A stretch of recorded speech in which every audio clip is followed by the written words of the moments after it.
Faites preuve d'imagination devant votre programme avec l'espace culturel Leclerc de Saint-Denis-l'Essence. Vivez un instant de bonheur sur le terrain avec AJ Auxerre, association de la jeunesse auxerroise.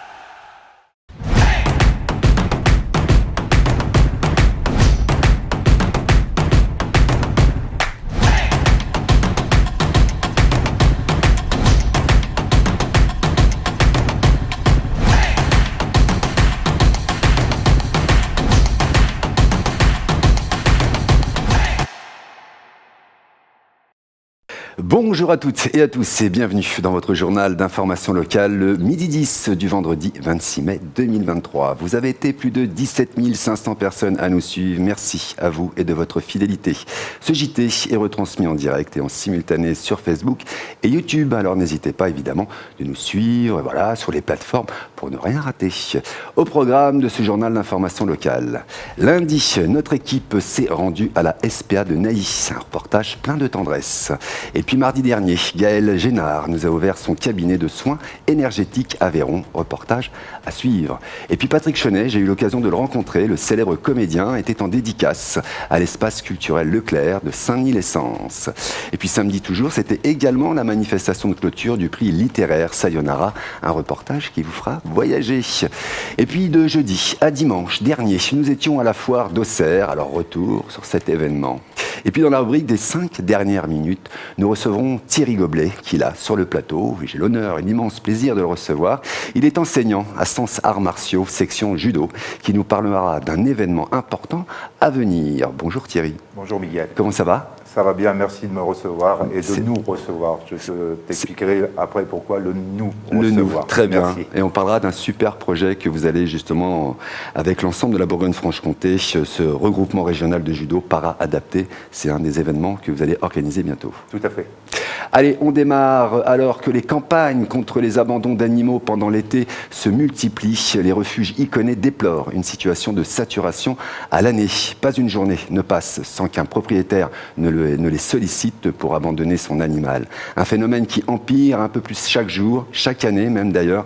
Chiens, chats, c'est à la SPA de Nailly que les bénévoles se démènent dans l'espoir de leur donner une seconde chance et une vie bien plus heureuse. C'est un reportage d'Adam Lamotte et Julie Pourcelier.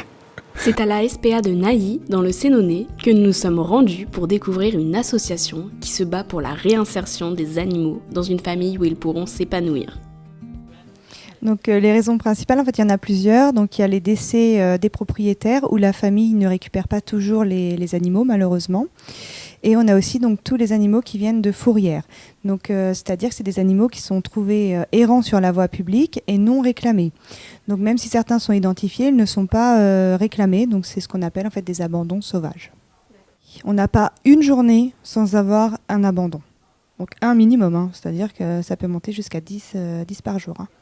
Alors chez nous, parce qu'après on est des refuges indépendants dans Lyon, ils sortent en fait tous les jours nos animaux. On a une équipe de bénévoles le matin et l'après-midi, donc ce qui permet en fait de pouvoir sortir, s'amuser avec les animaux.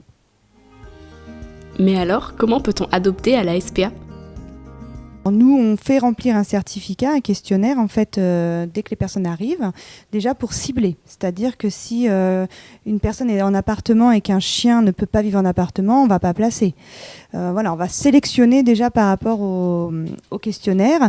Après, malheureusement, on ne peut jamais savoir. Il est aussi demandé à toute personne souhaitant adopter de compléter un certificat d'engagement 7 jours avant l'adoption pour ainsi éviter les achats compulsifs et faire prendre conscience de la responsabilité qu'est d'adopter un animal. Alors on peut nous aider donc soit en devenant bénévole, soit en nous aidant financièrement avec des dons. On peut devenir enquêteur, enfin il y a plein de choses. Tenir des stands, des portes ouvertes, des collectes, voilà, on peut nous apporter des dons. Si vous souhaitez faire un don ou devenir bénévole, vous pouvez directement vous rendre à la SPA de Nailly ou passer par leur site internet. N'hésitez pas donc à contacter la SPA de Nailly ou tout simplement le refuge de Lyon. D'ailleurs, Thierry, vous venez de m'annoncer que vous aviez, il n'y a pas longtemps, adopté un chien. Oui, fin mars, un berger australien femelle. Voilà. Petite femelle adorable. Et ben voilà. Et ben donc n'hésitez pas si vous souhaitez de nouveau avoir un petit animal de compagnie, direction la SPA de Naï. Allez, 2 salles, 2 ambiances. C'est Gaëlle Génard qui nous a ouvert ses portes de son cabinet d'énergéticienne. Je vais y arriver. C'était à Véron mardi dernier. Une médecine douce qui vise à rééduquer les personnes atteintes de troubles physiques et psychologiques. C'est un reportage d'Adam Lamotte et Lou Ugolini.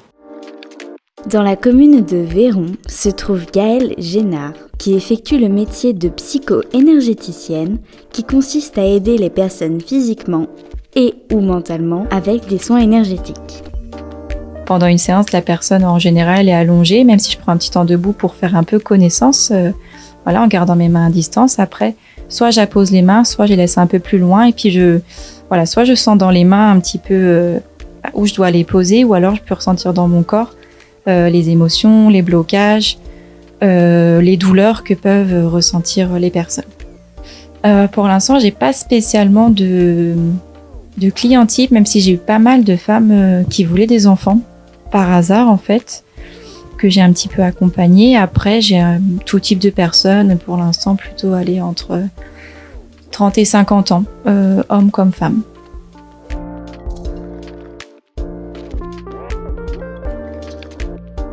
Gaëlle a également fait des études de psychomotricité. C'est des études où on voit un peu l'anatomie, la psychologie, le développement. Donc c'est des connaissances qui me servent encore tous les jours pour les soins, pour localiser les douleurs, pour accompagner aussi les personnes d'un point de vue plus psychologique et affectif en fait. Ouais, ce qui me semble important de préciser, c'est que même si je vais avoir des ressentis qui correspondent aux personnes, des informations qui me viennent par différents canaux, c'est important que les personnes, ça leur parle, qu'elles se disent oui, ça, je sens que c'est vrai, je sens que ça me parle. Je vais pas balancer des infos juste comme ça, il n'y a pas d'intérêt, il faut vraiment que ça soit propre à la personne et qu'elle en fasse ce qu'elle veut. Pareil, je promets aucune guérison, je suis pas une guérisseuse. Moi, je propose de l'énergie et c'est les personnes qui en font après un peu ce qu'elles veulent, c'est leur corps. Si vous êtes intéressé par son travail, vous pouvez la retrouver sur son Instagram qui s'affiche à votre écran.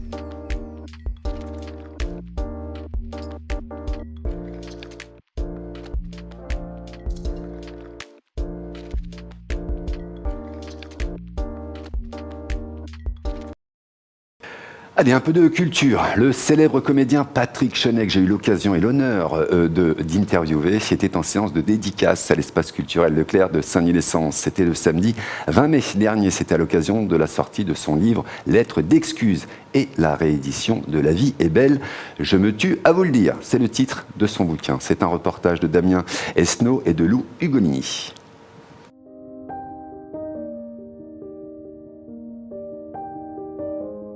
Samedi 20 mai, l'espace culturel Leclerc de Saint-Denis-les-Sens a accueilli Patrick Chenet pour la dédicace de son nouveau livre « Lettres d'excuses ». Mais justement, pourquoi s'excuser ?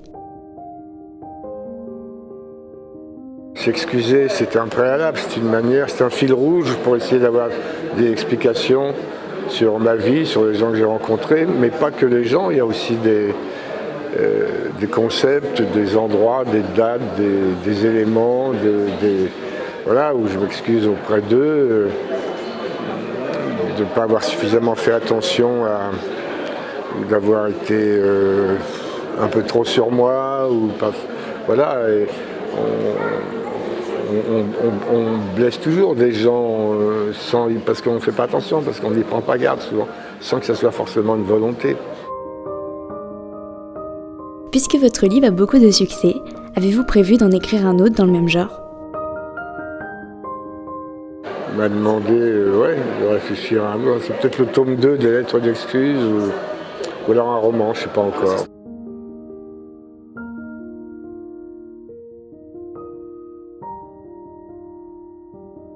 En parlant d'autres livres, vous avez également écrit « La vie est belle, je me tue à vous le dire ». Mais qu'est-ce qu'il raconte ? C'est une espèce d'autobiographie, c'est un livre d'aventure. L'aventure d'un type, d'aventure professionnelle, personnelle, sur un type qui me ressemble comme 2 gouttes d'eau. Non, c'est autobiographique, c'est les choses qui me sont arrivées, c'est les rencontres que j'ai faites. Si vous êtes intéressé par l'un de ces livres, vous pouvez les retrouver à l'espace culturel Leclerc de Saint-Denis-Essence, dans vos librairies ou bien sur Internet.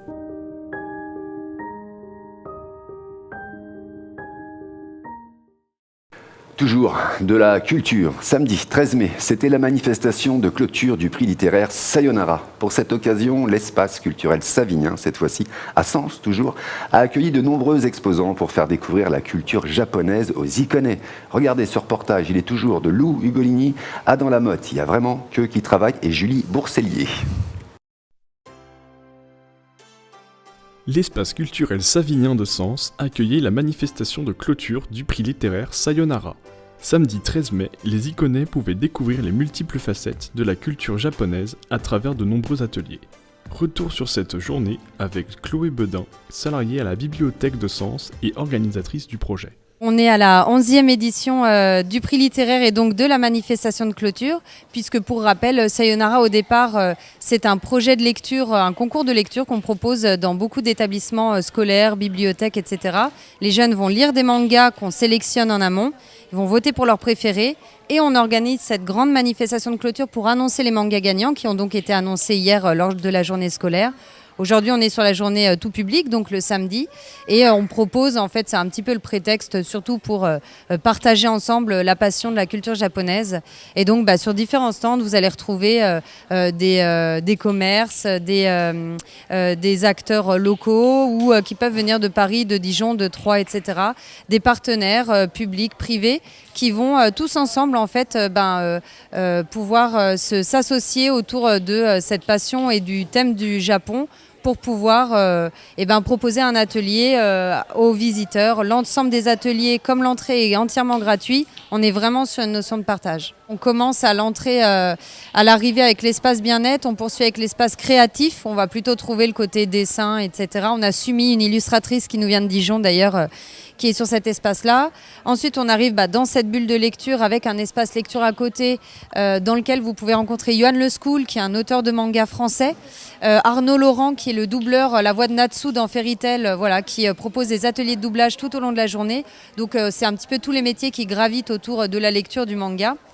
On poursuit avec l'espace jeu, dans lequel vous allez trouver justement les jeux vidéo, jeux de rôle, découverte de jeux de société autour du Japon, Game Cache présent aussi. On a l'espace tatami, donc juste en face, dont j'ai parlé tout à l'heure. On a l'espace cosplay, où là on va vraiment rencontrer des associations de cosplayers qui peuvent conseiller sur les cosplays et qui vont encadrer aussi le concours cosplay qui a lieu sur scène à 13h. Qui est l'un des temps forts aussi. Et donc, on termine avec l'espace cuisine, où là, on a vraiment un beau partenariat avec plusieurs restaurateurs typés asiatiques, cuisine asiatique. Et on a aussi Gilles Venet, qui est un de nos partenaires depuis très longtemps et qui propose des ateliers d'initiation au sushi. Voilà. Et on termine avec cette grande scène. Et j'ai oublié de citer, et pas des moindres, Rinch, qui est l'une de nos grandes têtes d'affiche, en tout cas des artistes qu'on est vraiment ravis d'accueillir, de réaccueillir, parce qu'il était là en 2018, il revient cette année. Retrouvez de nouveau le prix littéraire Sayonara l'année prochaine. Et puis jeudi et dimanche dernier, nous étions à la foire d'Auxerre. Vous avez peut-être d'ailleurs suivi nos émissions C'est dans la boîte que nous avons effectuées lors de cet événement. Alors comment on organise une foire? Comment s'est passée celle d'Auxerre? Réponse avec Suzy Kellin et Nina Gonzalez. Du 18 au 21 mai 2023 se déroulait la 93e édition de la foire d'Auxerre à Auxerre Expo. À cette occasion, nous avons rencontré Laetitia Rodriguez, chef de projet, qui nous a accordé un petit moment pour nous parler de l'organisation de cet événement. J'ai organisé la foire du début à la fin, donc ça commence par la commercialisation de l'événement évidemment. Donc pour qu'un événement ait lieu, il faut qu'on ait des exposants. Donc le premier travail, c'est d'aller chercher les exposants, de les convaincre de nous faire confiance et de venir exposer. Et ensuite, c'est toute l'organisation, tout ce que vous ne voyez pas finalement. Voilà, ça va de la pose de la moquette jusqu'à la configuration de la foire, rechercher les animations. Enfin voilà, c'est beaucoup de travail en amont, mais c'est en ça que consiste mon métier. Pour cette 93e édition, les organisateurs ont décidé d'opérer quelques changements afin de redonner un nouveau souffle à cet événement. Alors, il y a plusieurs choses. Les dates, déjà, qui ont changé parce que ça fait déjà une dizaine d'années que la foire d'Auxerre avait lieu au mois de septembre. Donc là, on a décidé de renouer un peu avec les dates historiques, c'est-à-dire le printemps, donc sur ce grand week-end de l'Ascension. Donc ça, c'est déjà une grande nouveauté pour nous, pour les visiteurs et pour les exposants aussi. Ce changement de date a eu une répercussion très positive puisque tous les exposants qui n'étaient pas présents au mois de septembre, et je pense notamment aux viticulteurs qui étaient en pleine vendange et qui du coup ne pouvaient pas participer à l'événement, ont répondu présents sur ces nouvelles dates de l'Ascension. Donc on a plus d'exposants, plus de variété aussi, plus de diversité. Donc voilà, c'est déjà un point positif. Et puis ensuite, on a essayé de créer une nouvelle configuration de foire, plus de dynamisme, de dépoussiérer peut-être un petit peu aussi la foire qui commençait à être un petit peu vieillissante, c'est vrai. Et puis voilà, une programmation assez variée aussi, des concerts pour tous les goûts et plein de petites animations et d'ateliers toujours gratuits. Et ça, c'est important de le souligner. Après 4 jours, près de 150 exposants et un grand nombre de visiteurs, cette édition est considérée comme une véritable réussite par les organisateurs. Honnêtement, on est très très satisfait de cette nouvelle édition. On a du monde et du beau monde, on a la météo qui est avec nous, on a beaucoup d'exposants avec des très très bons et des très beaux produits. Donc oui, la fréquentation est au rendez-vous et les retours sont positifs, donc on est ravis, oui. Si vous souhaitez en savoir plus sur le déroulement de la foire, nous vous invitons à vous rendre sur notre page Facebook où vous pourrez y retrouver les différentes interviews en direct et reportages que nous avons réalisés tout au long de l'événement. Tout de suite, c'est l'heure des 5 dernières minutes.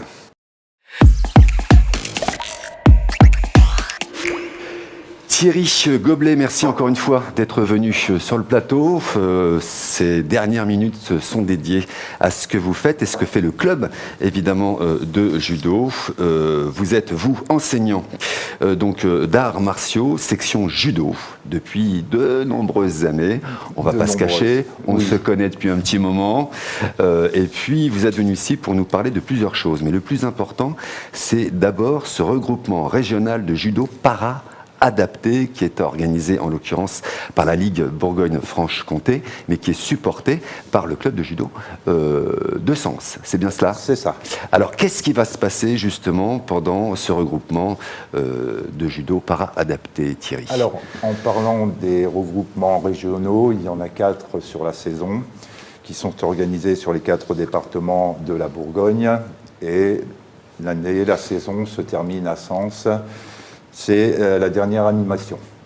Alors donc, tout simplement, des participations, des foyers où l'on trouve des déficients mentaux, des déficients moteurs et ou moteurs, à une journée de joie, une journée d'échange, une journée de plaisir en fait.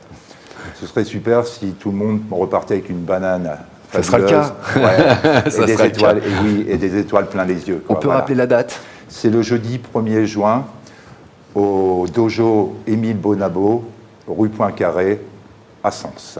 À Sens, très bien. Alors il va se passer plein de choses, Thierry, pendant cet événement-là. Vous avez des invités extraordinaires. Alors évidemment, il y aura une pratique, il y aura aussi des échanges, des ateliers, mais vous avez aussi des invités, et je pense en l'occurrence à l'un des champions de France de jiu-jitsu brésilien et vice-champion d'Europe, et je pense qu'il s'appelle Querid Ochando. Kéridine, pardon, Ochando, pas facile à dire. Moi aussi, j'ai eu des difficultés au départ. Moi, j'ai du problème avec les prénoms. Il sera présent. Et pourquoi vous l'avez invité ? Pour justement qu'il puisse transmettre, échanger ? Alors, c'est un jeune dont la pratique est un peu méconnue. Oui, parce que le jiu-jitsu brésilien, moi je connaissais le jiu-jitsu en général. Mais... Alors oui, le jiu-jitsu brésilien est dédié au travail au sol, en fait, ce qu'on appelle au judo le newaza. La transcription, c'est judo au sol. D'accord. C'est toujours amener au sol, puis travailler au sol. Tout ce qui est debout devient un petit peu accessoire là-dessus. C'est surtout la progression sur le tapis allongé, on va dire, pour se faire comprendre. Et donc, en revenant donc sur le programme de cette journée, le matin, encadré par Laurent Crost, 7e dan, qu'on ne présente plus, un champion du monde par équipe, c'est ce que champion d'Europe, on ne le présente plus, il est partout en plus. À l'époque, c'était le second de David Douillet. Oui, tout à fait. David Douillet devient champion olympique, on aurait pu avoir Laurent Crost, je pense. On aurait pu avoir Laurent Crost. On aura aussi donc Daniel Martin, qui vient de la Nièvre, et qui est en charge du judo para-adapté depuis de nombreuses années, qui était également 7e dan, et Estelle Le Gall, qui est référente départementale pour le judo adapté au comité Ion Judo. Juste une petite question, il va y avoir les Jeux Olympiques, là vous n'êtes pas censé, enfin voilà, vous le savez, etc. Est-ce que justement il y a des sportifs, est-ce qu'il y a des compétitions de judo para-adaptées justement? Alors oui, à destination des personnes atteintes de surdité ou de cécité. D'accord. Okay. Principalement, parce que tout ça, c'est à mettre en place, c'est à arbitrer, c'est à se faire comprendre, c'est accompagner les athlètes sur le tapis, les gestes, les mains sur les épaules pour indiquer on part, on revient, etc. Voilà, c'est spécial, voilà, c'est spécial, adapté. Adapté, voilà. Mais quel type d'atelier, quel type de mouvement vont-ils pouvoir pratiquer justement ces gens qui viendront pendant cet événement-là? Est-ce qu'il y aura, parce que c'est des techniques particulières. Je pense par exemple à, là vous me disiez en off tout à l'heure qu'il y aurait aussi éventuellement des déficients moteurs qui pourraient très bien être présents, sur lesquels vous pouvez proposer quelques ateliers du type le ballon sur lequel ils peuvent rouler. Expliquez-nous un petit peu les pratiques qui vont être faites ce jour-là pour ce milieu adapté. Alors la discipline judo recèle plein de secrets en fait, plein de secrets, de possibilités. Le travail peut se faire tout aussi bien debout, peut se faire au sol. Et l'important, par exemple, pour des personnes qui sont handicapées moteurs, c'est de sortir déjà du fauteuil. C'est d'avoir un espace de liberté par rapport à une forme de contrainte, à une forme de contrainte journalière, habituelle, annuelle. C'est pouvoir faire autre chose. Pouvoir faire autre chose, rouler par terre, on peut tous rouler par terre. Toutes et tous rouler par terre, c'est facile. On peut mettre des exercices, par exemple, sur la chute avant, qui est un des principes fondamentaux du judo. Les chutes, déjà, ce sont les premiers apprentissages. Et faire rouler sur le dos la personne qui n'a plus l'usage de ses jambes, ou qui est coincée par le bassin avec des difficultés sur le dos, etc. Voilà. Et puis, tranquillement, le ballon roule à la vitesse de celui qui fait, car ce qui est à prendre en compte et qui est très important, c'est celui qui fait. Ce n'est pas celui qui dit, celui qui enseigne, qui possède la connaissance, c'est je m'adapte en permanence à un public qui est un peu différent. Un peu. Parce que tu disais, Miguel, qu'on pouvait... comment on faisait pour adapter? On n'adapte pas, on fait judo. Quand ils viennent pour faire judo, tout simplement. Alors, le judo et tous ses principes. Alors c'est une pédagogie qui va devoir être expliquée, j'imagine, parce qu'il y aura aussi des gens qui sont autistes, qui seront présents aussi lors de ce rassemblement. Alors comment on explique justement à des gens qui sont autistes, qui ont des difficultés de compréhension? Alors l'une des méthodes que l'on a mises en place avec Laurent Crost, c'est la pédagogie positive. D'accord. La pédagogie positive, c'est l'encouragement. L'encouragement à quelqu'un qui pratique, à un enfant, à qui tu veux, c'est comme l'eau pour la plante. Comme l'eau pour la plante, voilà. C'est bien. C'est complètement raté, c'est bien. Ouais, d'accord. Parce que c'est un début. Parce que c'est un début. Et puis c'est aussi, on l'a fait. C'est déjà mal, mais on l'a fait. C'est une prise de risque. Voilà. L'important n'est pas j'ai réussi ou j'ai échoué. C'est j'ai pratiqué. Et à partir de ce moment-là, tu as toujours... Nous avons un groupe de 25 résidents de différents foyers de l'EPNAC, qui s'appelle l'EPNAC maintenant à Sens. Et chacun a sa spécificité, chacune a sa spécificité. À nous de nous adapter par rapport à des moments, parce qu'il y a aussi des moments où ça va un peu moins bien, parce que toutes ces résidentes et ces résidents ont leurs problèmes personnels, ont leur état d'âme, leurs états d'humeur, etc. Comme nous tous. C'est pour ça que je te dis que ça ressemble mot pour mot à un cours, tous les jours, un cours de judo. On va appeler traditionnel. Voilà. Alors Thierry Goblet, je rappelle que cet événement aura lieu le jeudi 1er juin. Le jeudi 1er juin. Toute la journée, ça sera et le matin et l'après-midi au dojo de Sens. Le nom du dojo? Émile Bonabo. Émile Bonabo, c'est pas celui qui est vers le lycée technique? Juste à côté. Voilà, c'est celui qui est juste à côté du lycée technique à Sens. Donc c'est le jeudi 1er juin, ça démarre à quelle heure? Ça démarre le matin vers 10h pour se terminer vers 16h30. D'accord. Alors, on va changer un petit peu parce que en termes d'invités, évidemment, on a nos champions qui seront présents. Mais vous êtes Thierry Goblet, un ancien policier. Oui.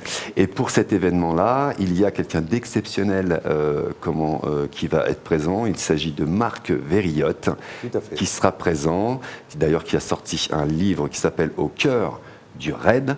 Donc il sera présent, Marc Veriotte, pour quelle raison ? Ne me remercie pas, Marco, pour ta promo. et donc, il sera présent parce que il a sorti son bouquin, je le connaissais, on se connaissait de loin, Un sacré personnage quand même, parce qu'il a une carrière extraordinaire. Notre première rencontre, c'est à Disneyland.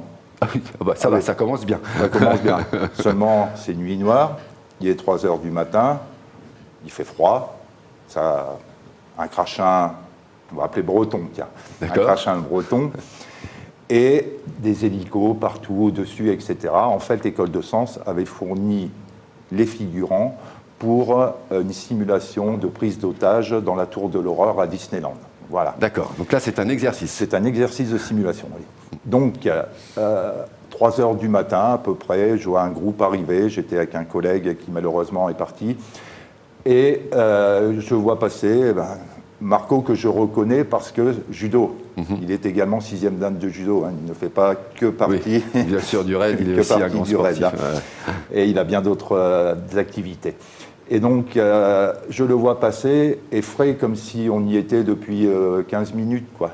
Et il nous lance un grand bonjour. Bonjour. Il est 3h du matin. Bonjour. Voilà. Il rencontre improbable. Et puis, de fil en aiguille, voilà. Nous assistons avec l'école de police de Sens aussi aux 30 ans du RAID, à l'anniversaire de la fondation du RAID, il y a 30 ans, maintenant il y a déjà 4-5 ans au moins. Et je le rencontre à nouveau, mais il est en pleine démonstration, il y a plein de délégations étrangères, etc. On ne peut pas trop se parler, mais bon, je le vois, et puis bonjour, quoi. Et Marco sort son bouquin, là, et puis l'idée m'est venue comme ça. Alors avec le support du club, le président, tous les membres... Il a accepté tout de suite de venir à cet événement ? Oui. Aujourd'hui, il est à la retraite. C'était qu'une question de calendrier, en fait. D'accord. Car il donne des conférences un peu partout en France, dans des écoles prestigieuses. Voilà, quoi. Donc c'était qu'une question de calendrier. Et Marc va même venir accompagner d'une petite judokate de son club qui connaît des problèmes aussi de développement, etc. Donc voilà, il a complètement adhéré au projet, ça c'est certain. Donc de grandes personnalités sportives et pas que.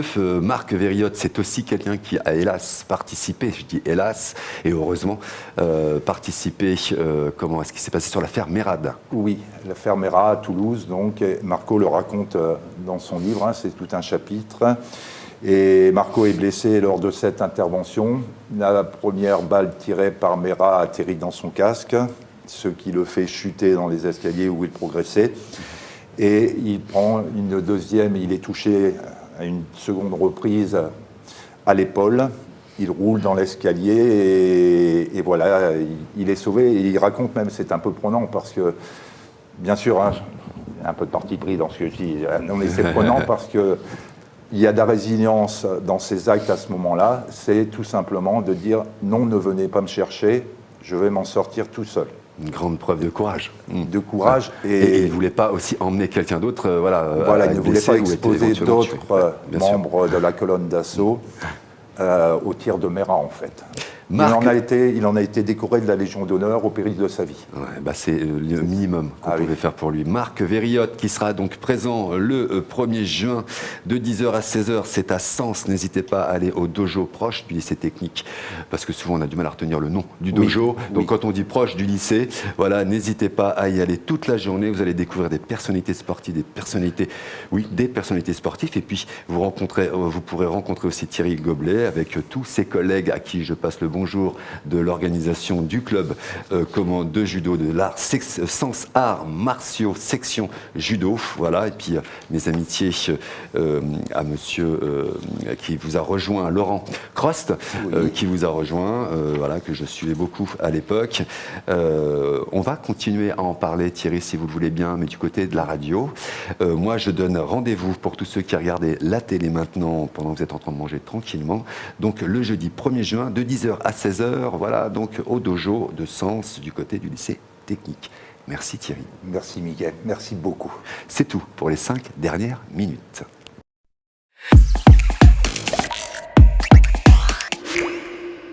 bougez pas Thierry, ne bougez pas, le JT n'est pas terminé. Pardon. Ben non, on va annoncer les sorties que nous proposons du week-end, c'est tout de suite, c'est maintenant.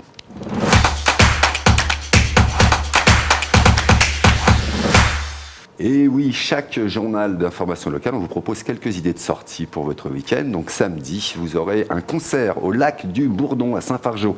Guinguette en scène pour les amateurs de musique française. L'entrée sera payante et de 20 €, 15 € pour les étudiants, 5 € pour les enfants. Donc réservez vos places en vous rendant sur le lien. Alors pour ceux qui ont YouTube, le lien, il est en bas, sur le post. Et ceux qui sont sur Facebook, le lien, il est au-dessus. N'hésitez pas à aller cliquer et réserver vos places. C'est un moment extraordinaire à partager et festif. Dimanche, si vous voulez de l'humour pour changer, vous pourrez aller voir le spectacle. Alors le spectacle qui s'appelle le Pestle-Spectacle. C'est d'Alexandre Pestle. Ce sera à 16h à la salle polyvalente de Châtel-Sansoire et très honnêtement, allez-y parce que il vaut le coup d'œil et puis surtout on ressort plutôt avec des mal zygomatiques. Les tarifs sont de 12 €, il faut leur réserver tout de suite au même endroit. Les places YouTube en bas, Facebook en haut, n'hésitez pas à réserver, vous allez passer un excellent moment. Et puis enfin dimanche, il y aura aussi un vide-grenier à partir de 9h, c'est à Coulanges-sur-Yonne, l'entrée sera libre. Voilà, c'est tout pour l'agenda des sorties.